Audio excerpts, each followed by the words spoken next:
I want to give all the praise, all the glory, all the honor unto Yahweh, Bahashem, Yahushai, Bahashem, Merkah Kodash. Double honors goes out to the elder apostles of Great Millstone for teaching me the truth. Also want to acknowledge all the Akim who are pushing the truth with sincerity throughout the four corners of the earth. Shalom to the elect of the nation of Israel. And this is Shabai from the GMS Denver camp. And through the Spirit, I'm just going to read Matthew 11 and break this chapter down, Lord willing, with sound doctrine. All right. And let's see. Without further ado, I'll start at 1. It says, "And it came to pass, when Yahushua had made an end of commanding his 12 disciples, he departed thence to preach in their cities. Now when John had heard in the prison the works of Hamashiach, he sent 2 of his disciples."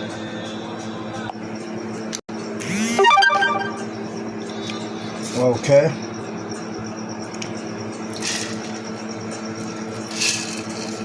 "And said unto him, Art thou he that should come, or do we look for another?" Alright, and the point is, we want to make real quick is, the disciples, it means a student of discipline.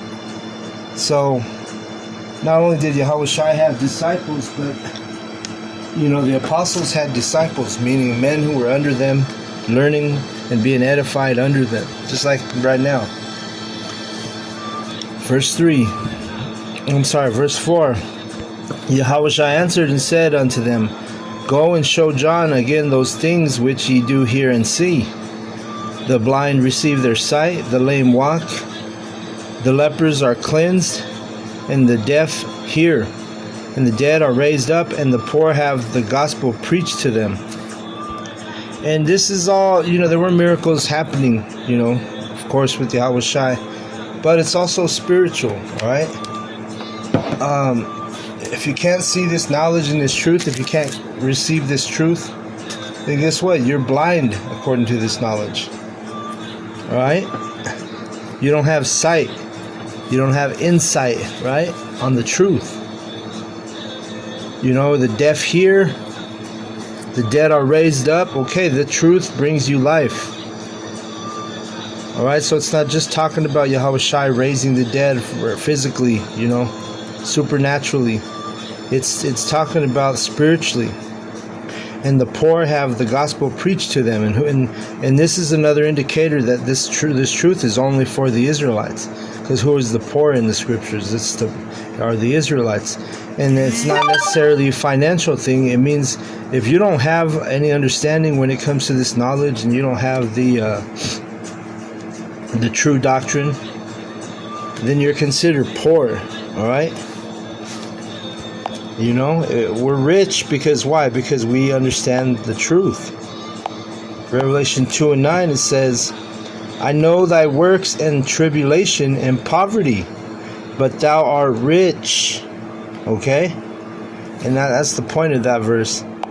So, even though we might not have the biggest bank accounts, we don't have luxurious vehicles, we're not living in mansions, but Yahushua said we're rich.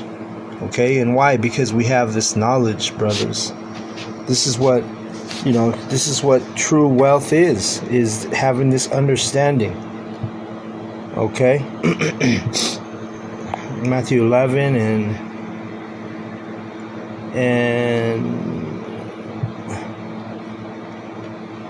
7. But at the end of 6 it says, at the end of 5 it says, "And the poor have the gospel preached to them." Yeah, the Israelites. You're poor in spirit, and if you're of the elect, guess what? You're going to become rich in the spirit. All right? It says in verse 6, "And blessed is he whosoever shall not be offended in me." All right, because we talk a lot about the sweet and the bitter It's sweet in our mouth and it's bitter, and when we digest it, it's bitter in our stomach. This knowledge. Part of the bitter is because, so many people that you might love or have close to you in your family, and they get offended in this knowledge, right? And that becomes a bitter thing, And as they departed, Yahushua began to say unto the multitudes concerning John, What went ye out in the wilderness to see? A reed shaken with the wind? But what went ye out for to see? A man clothed in soft raiment? Behold, they that wear soft clothing are in kings' houses. Because, the reason why he's saying this is, the prophets are stumbling blocks, all right? There's a lot of stumbling blocks when it comes to this knowledge and this truth. Lots of things that'll make you literally stumble with the knowledge. You won't grasp the understanding, because the stumbling block is in front of you. You become offended in the knowledge. You become offended of something that you learn, and you don't want to agree with it because you're soft. Because you're too soft, and you're in the spirit of the world. You see, the prophets were stumbling blocks. That's why Yahushua is saying, "Did you expect to see a man clothed in soft raiment?" Right, meaning it was his.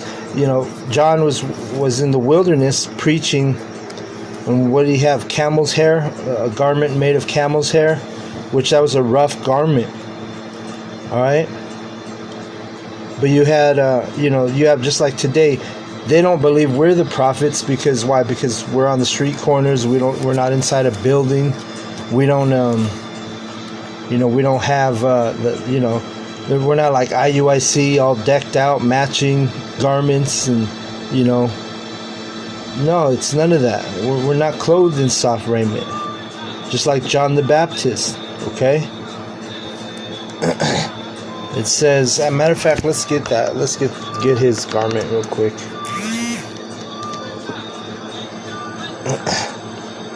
Let me see.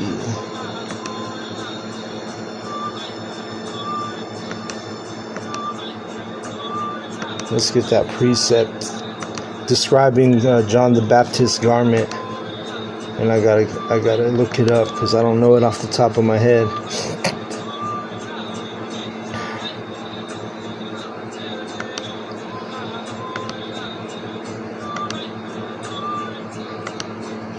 Alright, so this computer's really slow right now. I've been streaming movies on it, and it's causing the computer to run slow, so let me use this real quick.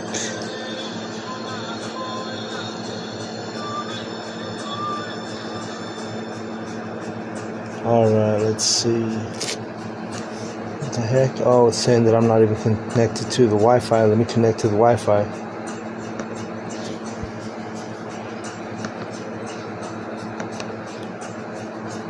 Okay, that should be good. Alright, I'm good now. Alright.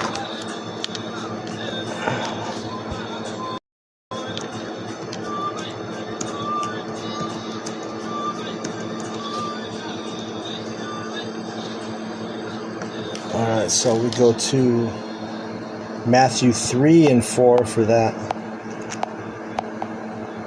It says, And the same John had his raiment of camel's hair and a leathern girdle about his loins, and his meat was locusts and wild honey.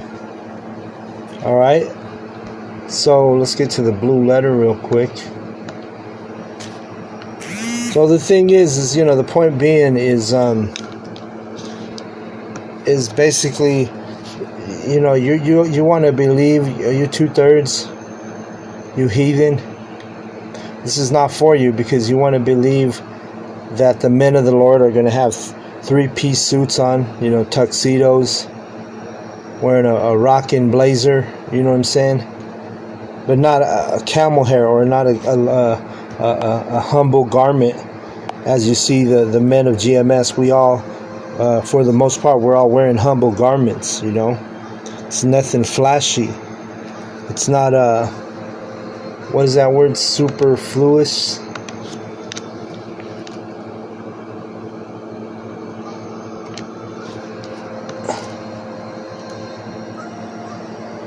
Yeah, superfluous. I looked it up. That word means unnecessary, especially through being more than enough. Okay? We're not extra with the garments, all right? It's just a humble garment.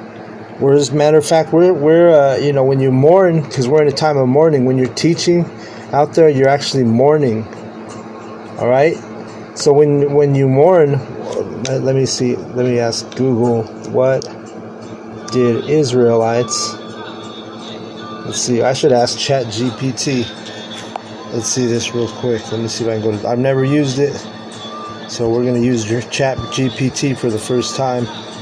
Elder Apostle Tahar, he uses that thing, man, and inspires us, inspiring me to use it right now. Let me see, I'm pretty sure if I could even find it. I thought it was right here on my screen. Let me see.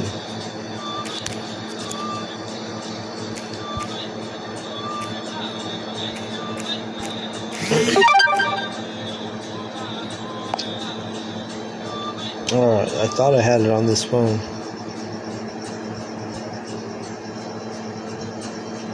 Maybe not. Let's see. Shit, what the hell? I thought I had it on my phone. Let me see if I can. But anyway, I'm gonna say, what did Israelites wear during the time of mourning? Let's see what it says. Yeah, it says here, during times of mourning, Israelites would traditionally wear sackcloth, often alongside ashes, as outwards of grief and repentance. Sackcloth was a coarse, uncomfortable fabric, usually made of black goat's hair, and ashes excuse me, symbolized desolation and ruin. Okay, so it's not a flashy garment. It's a sackcloth,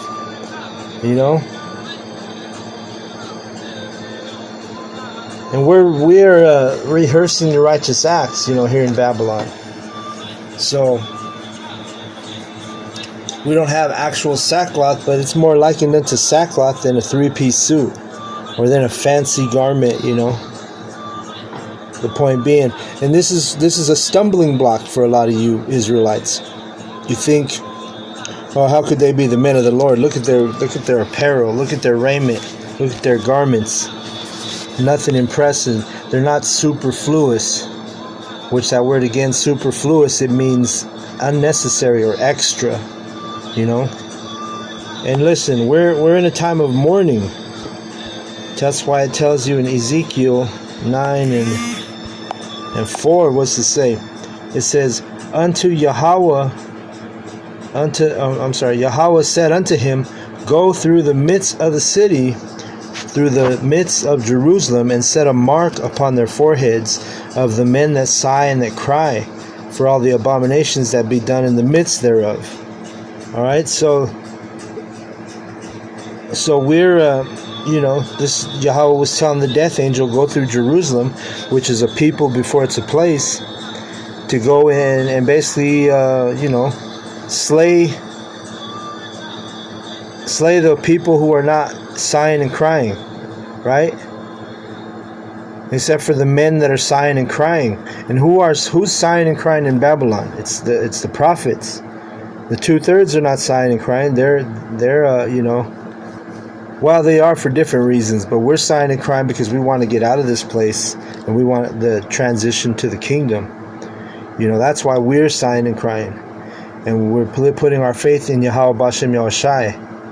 The 2/3 right now, a lot of them are sighing and crying because what Esau's doing to them, throwing them in alligator Alcatraz, hunting them down in the streets, hunting them down in their homes, at their workplace, but they're still not coming in the right spirit, right? And so this is why this punishment's coming on our people. But the point being here is the men that are sighing and crying for all these abominations that we're in the middle of, like it says here in verse 4. Well, guess what? We're in a time of mourning. That's why it says we're sighing and crying. All right? So, this is why we wear the sackcloth. This is why we don't have the fancy garments. Okay?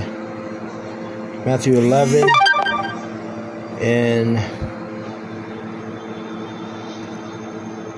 9. So it's a stumbling block. You don't believe we're the prophets because you don't like the way we look. You don't like the way we're dressed. All right? But that's okay, because we're not doing it for the ones who can't receive it. We're doing it for the elect, and we're doing it to glorify Yahweh B'Shem Yahushai. Alright, verse 9. But what went ye out for to see? A prophet? Yea, I say unto you, and more than a prophet. For this is he of whom it is written, Behold, I send my messenger before thy face, which shall prepare thy way before thee. And the messenger was John the Baptist before Yahushai, and you also had him as a predecessor in Babylon. You had Elder Abba Bivens, who we believe through the Spirit is John the Baptist. Right? Every time we bring this out, we always have to go to Malachi 4. It says in Malachi 4 and 5. Whether you receive this or not. And again, could be another stumbling block for the listener. All right? Because we understand reincarnation, regeneration is in the Bible. So we understand that it says right here, Behold, verse 5, Malachi 4 and 5. Behold, I will send you Elijah the prophet before the coming of the great and dreadful day of Yahweh. And he shall turn the heart of the fathers to the sons, and the heart of the sons to their fathers, lest I come and smite the earth with a curse. Alright, so Elijah the prophet came back as John the Baptist. Okay? And what was John the Baptist preaching? He was preaching repentance. He was preaching, coming to the knowledge, coming to the truth of Yahweh B'Shem Yahushai. And you fast forward to this generation, in this age, you had Elder Abba Bivens, who he was the first he was the first Israelite in America, Babylon, America, to teach the Israelites who they were, to call the so-called blacks, Latinos, and Native Americans the Israelites of the Bible. All right, he was the first one to teach that here in Babylon, America. All right. And he did the same thing as Elijah. He did the same thing as John the Baptist, preparing the way. And now he's preparing the way for Yahushai's second coming, right? And it was mercy. Yahweh's having mercy on the elect by sending those prophets who were all the same spirit, same soul, but they came back in different ages. As, like I said, Elijah, then Elijah was John the Baptist, then John the Baptist was Elder Abba Bivens, which that's a stumbling block for a lot of Israelites, because they hang on to the lies they were taught in Christianity. They don't understand reincarnation. Okay, but that's a whole nother lesson. So again, if you're able to receive it, hey, you may be of the elect. If you can't receive that simple, well, it's not a simple thing. I think it's meat, right? You get the milk and then you get the meat. That's got some carne on the bone, right? Got some meat on the bone. So Matthew 11 and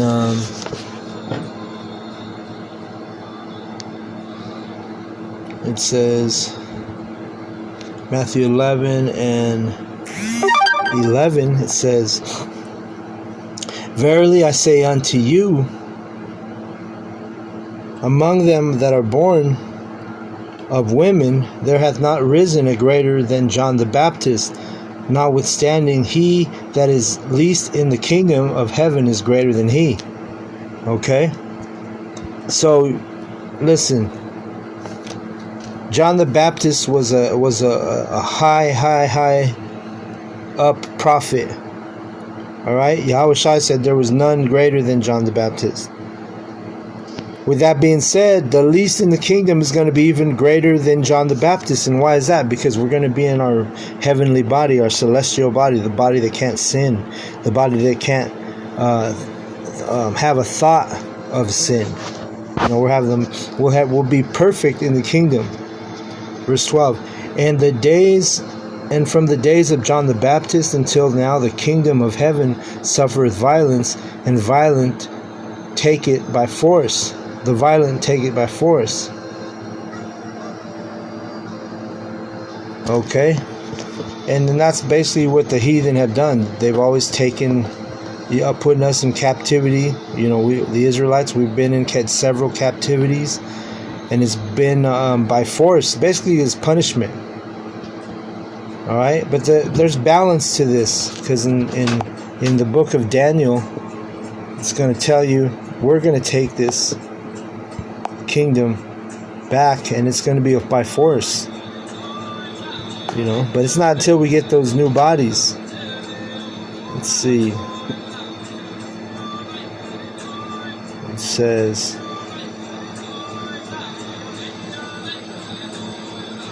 let me see. Let me find this. All right, let me see.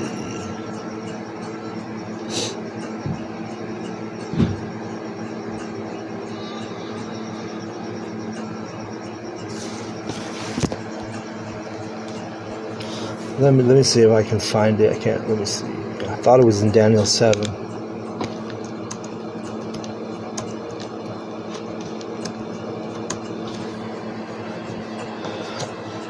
Okay, it is. Daniel 7 and 18. It says, "But the saints of the Most High shall take the kingdom and possess the kingdom forever, even forever and ever." All right, so for all the ages, the saints, who are the Israelites, we're going to take the kingdom. We're going to take it back by force, when we get those new bodies. But let's go back to Matthew 11. So that's the Lord's balance, right? We've suffered violence, and the violence taking things from us by force. But the Lord is a power of balance, so He's going to be justified when the saints take the kingdom. Matthew 11 and 13, it says, "For all the prophets in the law prophesied until John. And if you will receive it, this is Elias, which was for to come." And that's what I said earlier. I said, if you're able to receive this, Elias is the Greek way of saying Elijah. See?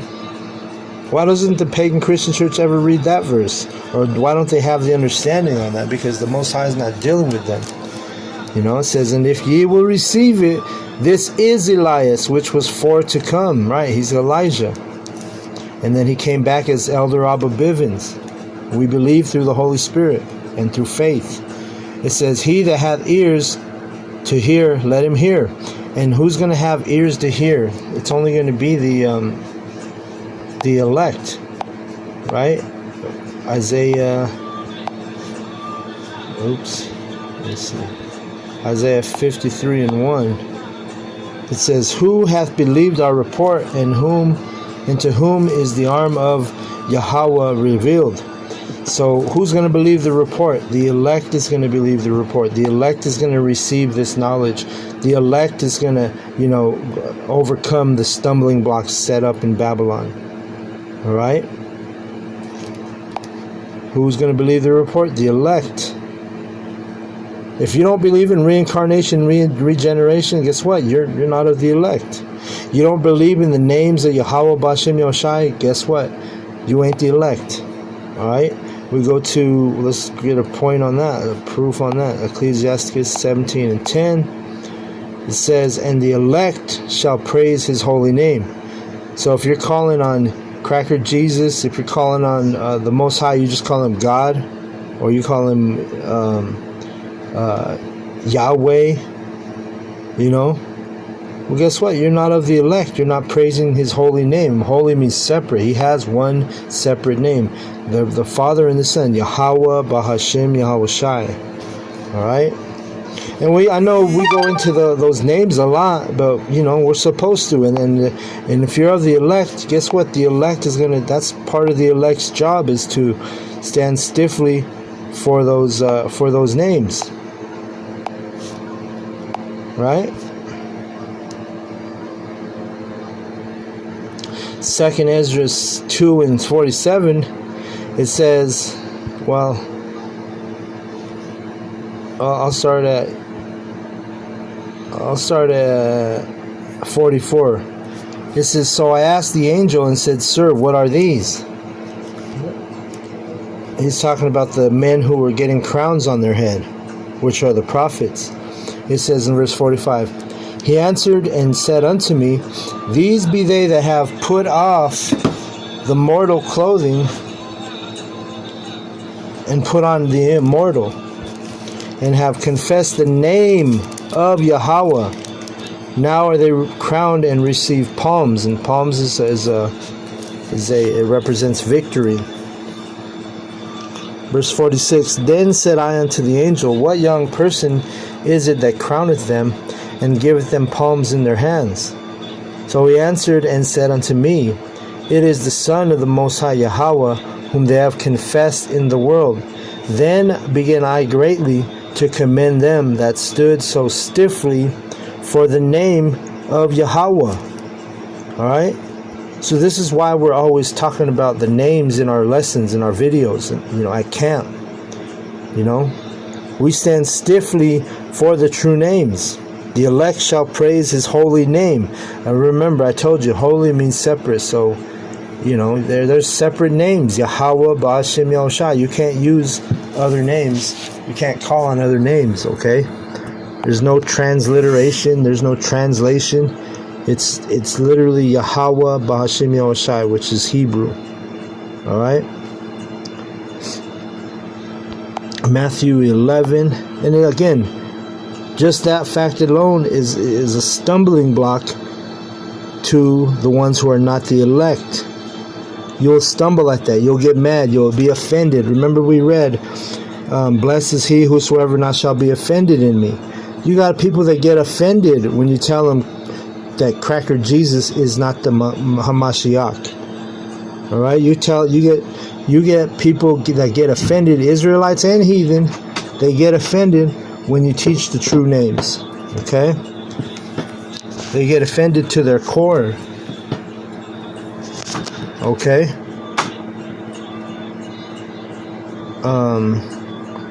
Let's see, Matthew 11 and but then again, I told you in verse 14, and if ye will receive it, this is Elias which was for to come. He that hath ears to hear, let him hear.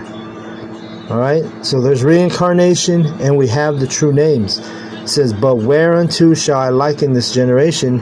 It is like unto children sitting in the markets, and calling unto their fellows, and saying, we have piped unto you, and ye have not danced, and we have mourned unto you, and you have not lamented.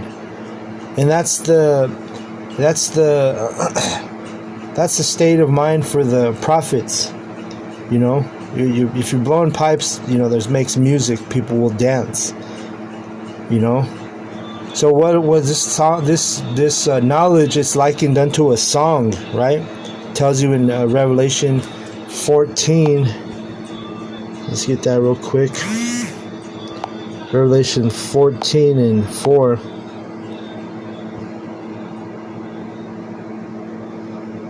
Or 3. Well, right, because it's a song. Remember the scripture, the knowledge, the understanding. When we're out there teaching, we're singing a song. The word psalm, P-S-A-L-M, it means song.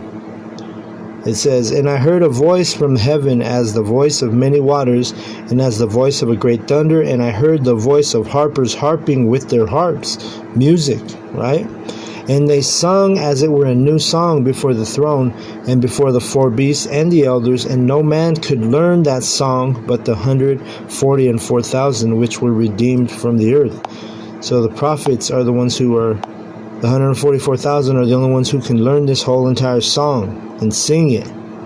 You know, like any song, if you want to go do a karaoke song, want to go do some karaoke, guess what? You got to know the song. You got to know the words.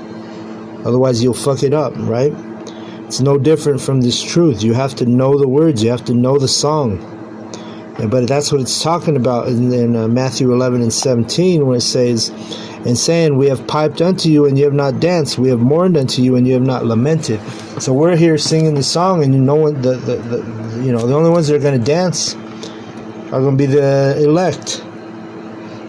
We're mourning. Remember, that's why we're wearing sackcloth. That's why we're in a time of mourning.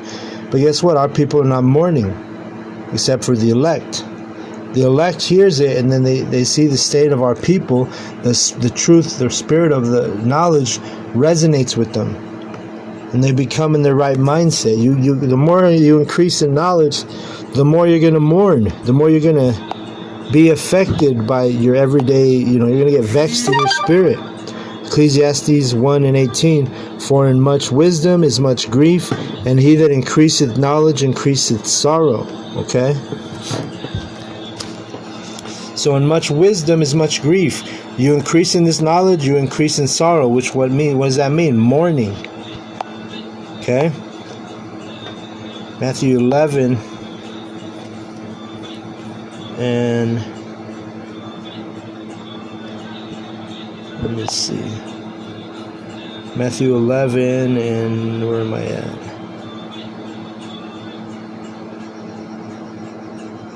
And 16. I'm sorry, 18. It says, for John came neither eating nor drinking, and they say he hath the devil. The Son of Man came eating and drinking, Yahushai, in which he's talking about himself. And they say, behold, a man gluttonous and a winebibber, a friend of publicans and sinners, but wisdom is justified of her children, or that word really would be sons. Wisdom is justified of her sons. All right, and listen, and this is what it is. We're coming in this truth, in this what people will call the Hebrew Israelite doctrine, which is the truth. We come in this spirit of Yahweh B'Shem Yahushai, and it don't matter. You can't please these people either way unless they're the elect. You come like John. He wasn't eating nor drinking, and then the Son of Man Yahushai, he came eating and drinking. And either way, they were both stumbling blocks, and they weren't accepted. They weren't accepted by the masses. Only the elect in their time was receiving this knowledge and receiving this truth. Only the elect will be over to overcome the stumbling blocks. All right. So that's the point. So with that, I want to give all the praise, all the glory, all the honor unto Yahweh, Bahashem, Yahweh Shai, Bahashem, Rakah HaKodash. Double honors goes out to the elder apostles of Great Millstone for teaching me the truth. Also want to acknowledge Allah Akyam, who are pushing the truth with sincerity throughout the four corners of the earth. Shalom to the elect.